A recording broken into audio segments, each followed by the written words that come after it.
시청자 여러분 안녕하십니까? 헬로티비 뉴스입니다. 더불어민주당 박주민 의원이 11일 광화문 광장에서 내년 지방선거에서 서울시장에 도전하겠다고 공식 선언했습니다. 박 의원의 서울시장 도전은 이번이 두 번째인데요.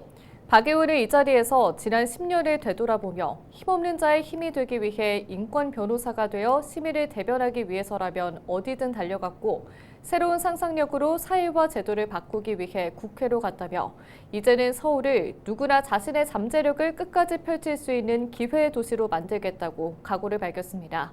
손성혜 기자입니다. 서울 광화문 광장, 40대 다둥이 아빠, 타투이스트, 전세 사기 피해 청년 등 7명의 시민이 박주민 의원과 함께 바꾸고 싶은 서울을 주제로 이야기를 전합니다. 이어 단상에선 박주민 의원이 서울은 내란이 일어난 도시이자 내란을 막아낸 도시라며 포문을 엽니다. 내년 서울시장 선거는 단순한 선택이 아니라 더 이상 내란 세력이 이 땅에 발붙이지 않도록 우리의 의지를 보여주는 선거입니다. 또한 우리가 함께 이 서울의 방향을 다시 정하는 선거이기도 합니다. 박 의원은 지난해 4만 5천여 명이 빠져나간 서울은 버티는 도시가 됐다며 서울을 기본을 보장하는 도시, 기회특별시로 만들겠다고 각오를 밝혔습니다. 서울은 어떤 시민의 삶도 바닥으로 떨어지지 않게 기본을 보장하는 도시가 되어야 합니다.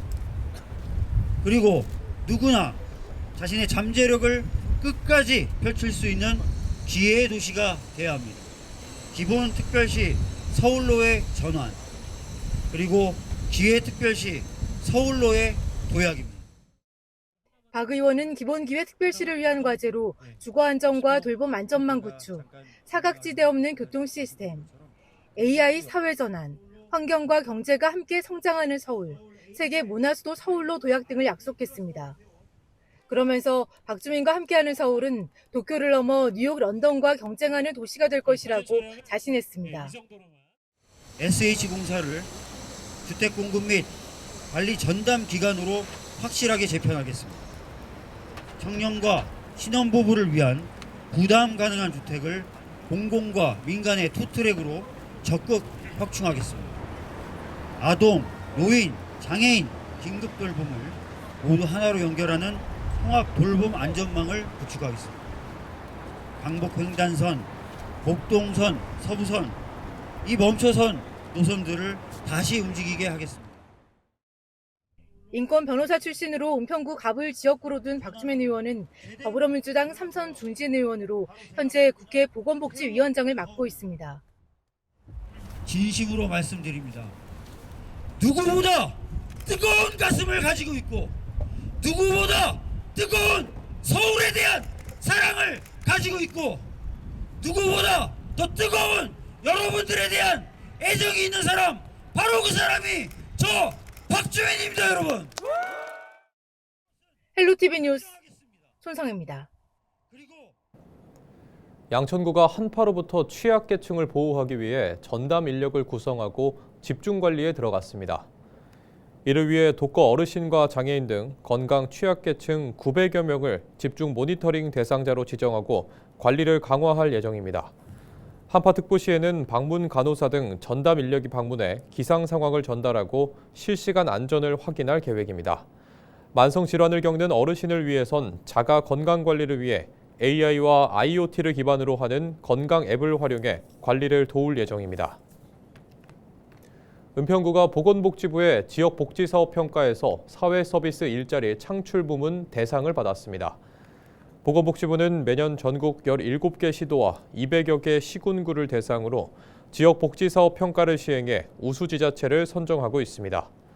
이는 다양한 복지 우수 사례를 발굴하고 확산하기 위한 것으로 은평구는 4년 연속 수상을 기록했습니다. 은평구는 지역사회 문제 해결을 위해 은평형 사회서비스를 발굴하고 지역 특성을 반영한 사회서비스 일자리 사업을 운영해 지역사회 지속 가능한 일자리 기반을 확충했다는 평가를 받았습니다.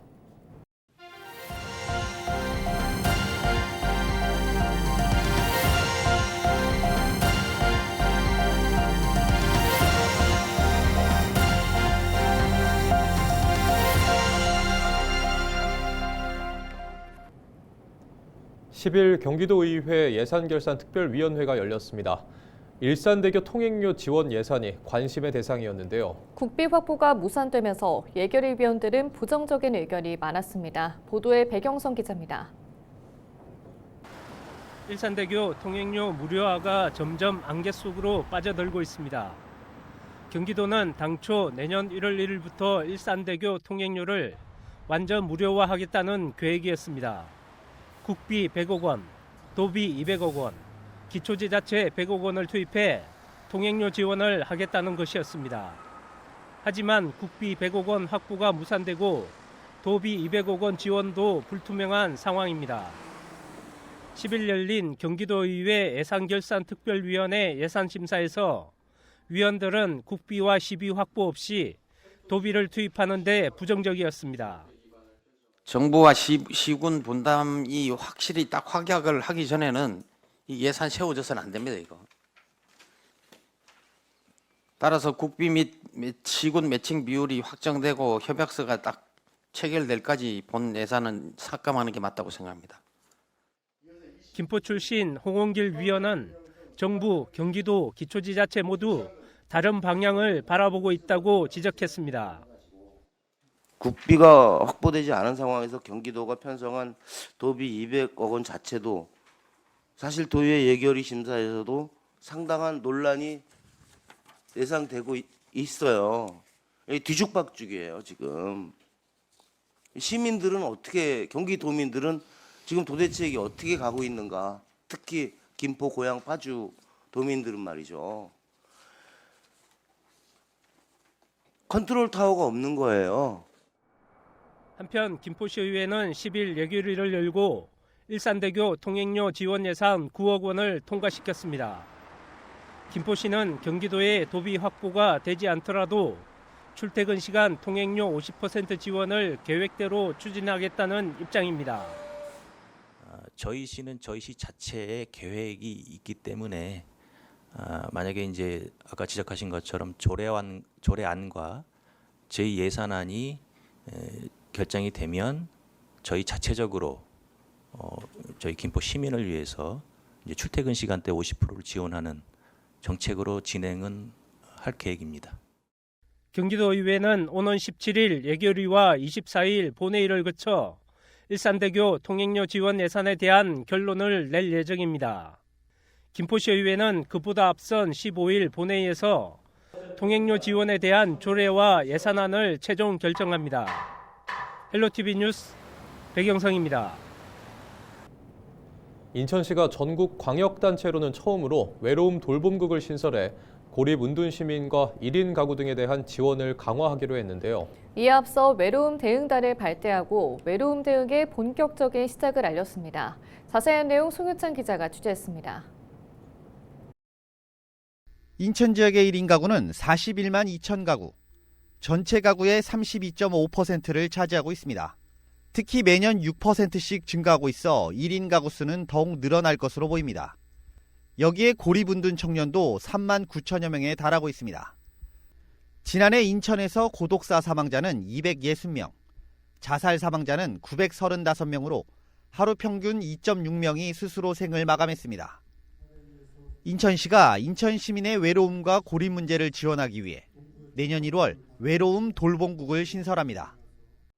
이 새로운 국 체제하에서 오늘의 사회적 심각한 외로움 문제를 좀 더 체계적으로 다뤄나가게 되고 이를 통해서 우리 공동체를 복원함으로써 시민이 행복한 사회를 만들어가는 데 목적을 두고 있습니다.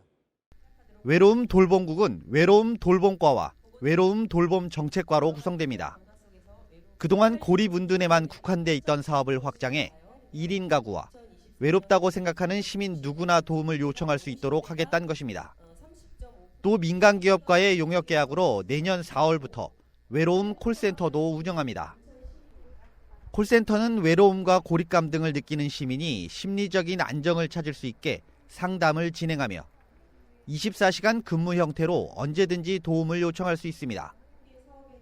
지역사회 민간 네트워크 기능을 강화하고 외로움 위기 이전 단계부터 신속하게 대응할 수 있는 기반도 구축합니다.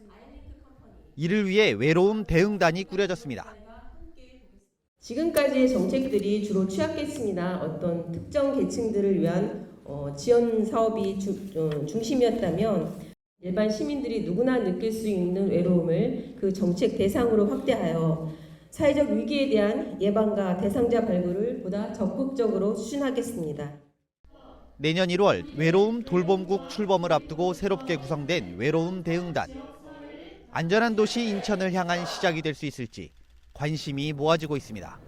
헬로티비 뉴스 송유창입니다. 인천 전체 가구 셋 중 하나는 1인 가구로 나타났습니다.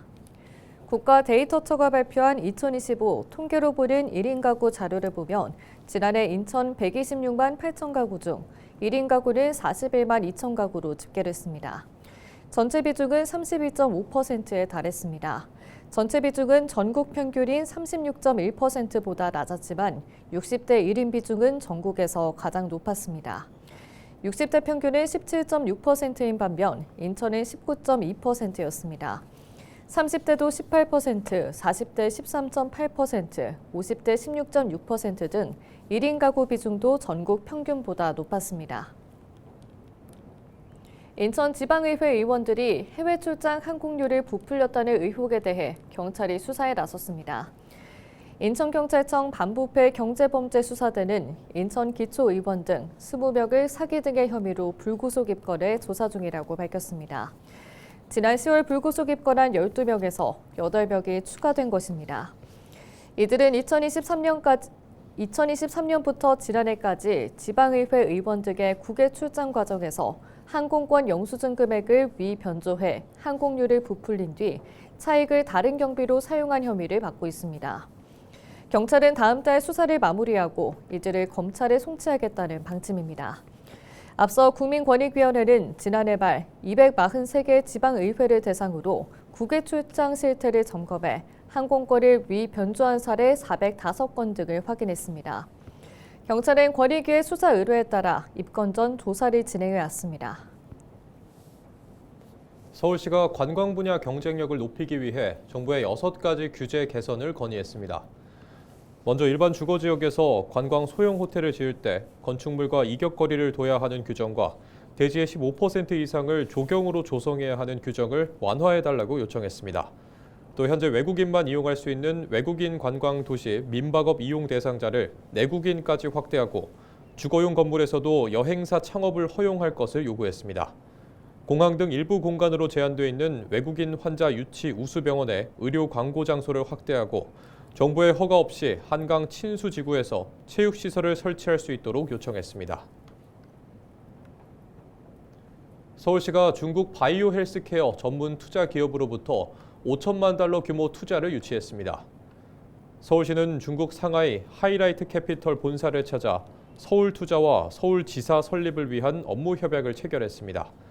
이번 협약을 통해 하이라이트 캐피털은 향후 5년 동안 서울 바이오 헬스케어 기업에 5천만 달러를 투자하고 서울국제금융 오피스 내 서울지사를 엽니다. 이 밖에 서울시는 또 중국 투자은행 CICC를 찾아 서울 핀테크와 디지털 금융산업 육성을 위한 업무 협약도 체결했습니다. 과도한 채무로 어려움을 겪고 있는 주거 취약계층을 돕기 위해 서울시와 신용회복위원회가 협력합니다. 두 기관은 10일 업무 협약을 통해 주 1회 1시간씩 주거 취약계층만을 위한 전용 신용회복 상담 창구를 운영하기로 했습니다. 또 노숙인 일자리 사업 참여자에게는 신용회복 상담을 병행할 수 있도록 지원해 경제적 자립을 돕기로 했습니다. 이번 협약으로 신용회복위원회는 노숙인 시설을 통해 신청을 받아 오는 18일부터 매주 목요일 오후 전용 상담을 시작합니다.